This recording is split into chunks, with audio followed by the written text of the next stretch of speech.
నేను ఇంత దూరం వచ్చి చెట్టు మీద కూర్చున్నాను. 100 యోజనముల సముద్రాన్ని గడచి లంకాపట్టణంలో ప్రవేశించాలి అంటే అది సాధ్యం కాదు అని దక్షిణ దిక్కుకొచ్చినటువంటి కొన్ని వేల వానరములు దాటలేక ఉత్తర తీరంలో ఉండిపోయాయి. నన్ను నమ్మి వాళ్ళు పంపించారు. ఇప్పుడు నేను వెళ్ళి చెప్పేటటువంటి శుభవార్తను బట్టి ఆ వానరుల యొక్క బ్రతుకు నిర్ణయింపబడి ఉంది. ఇంత దూరం వచ్చి నేను సీతమ్మ దర్శనం చేశాను. ఇంత దూరము వచ్చి సీతమ్మ దర్శనం చేసిన వాణ్ణి ఆవిడ ఉరిపోసుకుంటున్నప్పుడు మాట్లాడకుండా ఊరుకుని సీతమ్మని దర్శించాను. కానీ ఆవిడ ఉరిపోసుకుందని నేను వెనక్కి వెళ్ళి చెప్తే రాముడు బతకడు, లక్ష్మణుడు బతకడు, భరతశత్రుఘ్నులు బతకరు, కౌసల్య, సుమిత్ర, కైకేయి, సుగ్రీవుడు, ఇక్ష్వాకు వంశం, వానర వంశం 2 నశిస్తాయి. కాబట్టి ఇప్పుడు నేను మాట్లాడకుండా ఉండకూడదు. నేను ఈవిడికి ఉపశాంతి కల్పించాలి, మాట్లాడాలి. ఒకవేళ నేను మాట్లాడదామంటే సంస్కృతంలో బ్రాహ్మణుడిలా మాట్లాడితే ఒక వానరమేమి సంస్కృతంలో మాట్లాడటమేమి అని అనుమానపడుతుంది. సామాన్యమైన మనుష్య భాషలో మాట్లాడదామంటే ఇక్కడ ఉండేటటువంటి మిగిలిన ఆ రాక్షసీ స్త్రీలు వింటారు. విన్న తరువాత ఒక కోతి మనుష్య భాషలో ఎలా మాట్లాడుతోంది అని అనుమానం వచ్చి నేను సీతమ్మ వంక చూస్తున్నానని సీతమ్మ నా వంక చూస్తోందని వాళ్ళు అనుమానపడి నన్ను పట్టుకోవడానికి ప్రయత్నిస్తారు. అప్పుడు యుద్ధం జరుగుతుంది. యుద్ధం జరిగిన తర్వాత జయాపజయములు విధి నిర్ణీతములు. నేను సముద్రాన్ని దాటవచ్చు, దాటలేకపోవచ్చు. నేను తిరిగి వెళ్ళవచ్చు, వెళ్ళలేకపోవచ్చు. నిగ్రహింపబడవచ్చు, నిగ్రహింపబడకపోవచ్చు. కానీ రామకార్యం చెడిపోవచ్చు, సుగ్రీవుని యొక్క ఆజ్ఞ చెదిరిపోవచ్చు. అప్పుడు నేను వచ్చి వెళ్ళిన కార్యం ఎలా జరుగుతుంది? మళ్ళీ సీతమ్మని తీసుకెళ్లి ఎవరికీ కనపడనంత గుప్తమైన ప్రదేశంలో వీడు దాచవచ్చు. నేను ఇన్నిటిని అధిగమించి ముందు ఈ తల్లి ఉరిపోసుకున్నది ఉరిని వదులు చేసుకుని ప్రాణములతో నిలబడాలంటే, మళ్ళీ ఈవిడికి శరీర స్పృహ కలగాలంటే, బ్రతకాలన్న ఆశ చిగురించాలంటే నేనేం చెప్పాలని ఆలోచించాను. నేను చెప్పేది ఏదో చెప్పడం కాకూడదు. ఏది చెప్తే ఆవిడికి సంతోషం కలుగుతుందో, ఏది చెప్తే ఆవిడ వింటుందో, ఏది చెప్తే ఆవిడ ప్రీతి చెందుతుందో, ఏది వింటే ఆవిడికి బ్రతుకు మీద ఆశ కలుగుతుందో ఆ రామనామం చెప్పాలి, ఆ రామకథ చెప్పాలి. రామకథ చచ్చిపోయేవాడని బతికిస్తుంది. ప్రత్యేకించి సీతమ్మ తల్లి అంత ప్రీతి పొందుతుంది. కాబట్టి నేను రామకథే చెప్తాననుకున్నారు అని రాజా దశరథో నామరథ కుంజరవాజిమాన్ పుణ్యశీలో మహాకీర్తి ఇక్ష్వాకూణాం మహాయశాః. మళ్ళీ రామకథని ప్రారంభించారు. సుందరకాండ బలమంతా రామకథా బలమే. ఒక్క చోట చెప్పినట్టు ఇంకొక చోట చెప్పరు. అంటే కథని మార్చేస్తారని కాదు, ఎక్కడ ఎంతవరకు అవసరమో అంతవరకు తీసుకుంటూ ఉంటారు అని మొదలుపెట్టారు.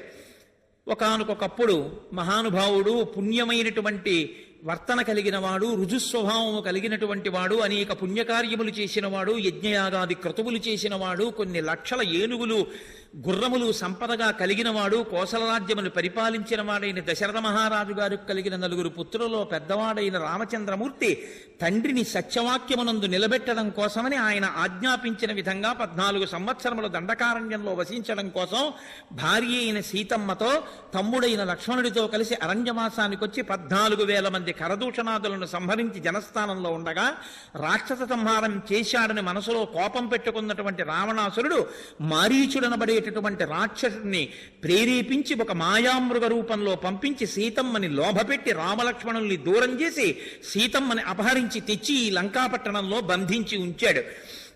ఆ తల్లిని అన్వేషించడానికి సుగ్రీవుడు అన్ని దిక్కులకి వానరులను పంపగా దక్షిణ దిక్కునకి అంగదుని నాయకత్వంలో వచ్చిన కొన్ని వేల వానరులు సముద్రాన్ని దాటలేక ఉత్తర దిక్కున ఉండిపోతే నేను 100 యోజనముల సముద్రమును గడచి ఈవలి ఒడ్డుకు వచ్చి దక్షిణ దిక్కున ఈ లంకాపట్టణంలో శింశుపావృక్షం మీద కూర్చుని ఈ చెట్టు కింద కూర్చున్న సీతమ్మ ఎటువంటి అలంకారంతో, ఎటువంటి కాంతితో, ఎటువంటి నగలతో, ఎటువంటి ప్రభావంతో ఉంటుందని రామచంద్రమూర్తి చేత నాకు చెప్పబడిందో, యథారూపాం యథావర్ణాం యథా లక్ష్మీంచ నిశ్చితాం అశ్రౌషం రాఘవస్యాహం సేయమాసాదితామయా, అటువంటి సీతమ్మ నా చేత చూడబడినది అని ఆగిపోయారు. ఇది తల్లికి తెలుసున్న కథే. కానీ అటువంటి సీతమ్మ నా చేత చూడబడినది అనేటప్పటికీ ఆవిడకి ఒక్కసారి జీవితం మీద ఆశ కలిగింది.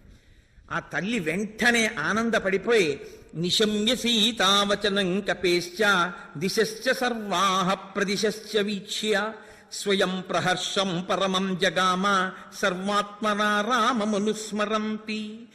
ఆవిడ వెంటనే రామచంద్రమూర్తిని మనసులో తలుచుకుని పరమానంద భరితురాలైపోయింది. 10 నెలల తర్వాత రామకథ వినపడింది. 10 నెలల తర్వాత రామచంద్రమూర్తి యొక్క నామం వినపడింది. ఎవడు రాయి మహానుభావుడు రామచంద్రమూర్తి కథ చెప్పినవాడు అని అన్ని దిక్కులకి పరికించి చూసింది. ఒక్కసారి ఆవిడ 4 దిక్కులకి చూసి, కింద చూసి, పైకి చూసింది. సాతిర్యగూర్త్యంచ తథాప్యధస్తాత్ నిరీక్షమాణా తమచింత్య బుద్ధిం దదర్శ పింగాధిపతే రమాత్యం వాతాత్మజం సూర్యమివోదయస్తం. ఉదయాద్రి మీద వెలిగేటటువంటి బాలభానుడు ఎలా ఉంటాడో అటువంటి ప్రకాశంతో మహాబుద్ధిశాలి సుగ్రీవుని సచివుడు, బంగారు కన్నులతో మెరిసిపోతున్నవాడు, పిల్లంత ఉన్నవాడు. తతశాకాంతరే లీనం దృష్ట్వా చలిత మానస వేష్టితార్జున వస్త్రం తం విద్యుత్ సంఘాత పింగళం. తెల్లటి బట్టలు కట్టుకున్నవాడు, పగడాల ముద్దలాంటి మూతితో ఉన్నవాడు, ఆకులలోంచి తొంగి చూస్తున్నవాడు, ఉదయభానుళ్లా వెలిగిపోతున్నవాడైనటువంటి ఆ చిన్ని హనుమ యొక్క స్వరూపాన్ని తల్లి ఒక్కసారి చూసి ఆశ్చర్యమునకు లోనైంది. సీతమ్మ తల్లి ఈ హనుమని దర్శించినటువంటి ఘట్టం ఏదుందో దీన్ని సిద్ధిసర్గ అని పిలుస్తారు పెద్దలు. ఇది విన్నంత మాత్రం చేత సీతారామచంద్ర ప్రభువు యొక్క, హనుమ యొక్క అనుగ్రహం కలుగుతుంది. నేను మళ్ళీ ఉపన్యాసాన్ని కొనసాగిస్తాను. మీరు ఆ నీరాజనాన్ని తీసుకోండి. ఇక్కడికి వచ్చిన తర్వాత స్వామికి నీరాజనం ఇస్తే కానీ మళ్ళీ చెప్పకూడదు అని చక్కగా నీరాజనం ఇస్తుంటారు.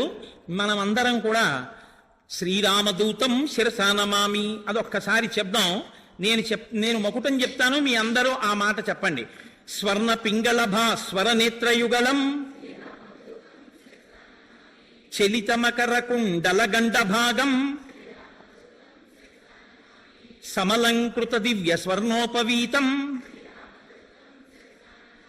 మంజు మంజీర మహిత పదాబ్జం దినమణి శతనిభ దివ్య ప్రకాశం దాసముఖాంభోజ దశశత భానుం వాల్మీకి కృత కావ్య వరసరోహంసం రామలావాణ్యాభ్రరాగమయూరం రామచంద్రపాద రాజీవ మధుపం శ్రీరామ సుగ్రీవ సఖ్యోల్లాసం రామచంద్రదత్త రమణీయ భూషం సీతానివేదిత శ్రీరామకుశలం.